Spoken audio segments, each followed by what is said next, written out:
How to get a PAYNET number. So, visit the PAYNET website or download the PAYNET mobile app from the App Store. Register for a PAYNET account by providing your personal information and creating login credentials. Once registered, log into your PAYNET account using your credentials. Navigate to the section where you can request a PAYNET number. Fill out the required form with details such as your full name, contact information, and any other necessary information. Double-check the entered information for accuracy before submitting the request. Submit the request for a PAYNET number. Wait for the confirmation, email, or notification from PAYNET regarding your request. Once approved, you'll receive your unique PAYNET number via email or within the app. Make sure to keep your PAYNET number secure and confidential.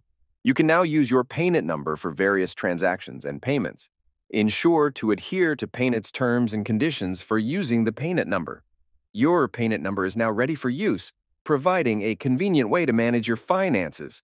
That's it. Thanks for watching.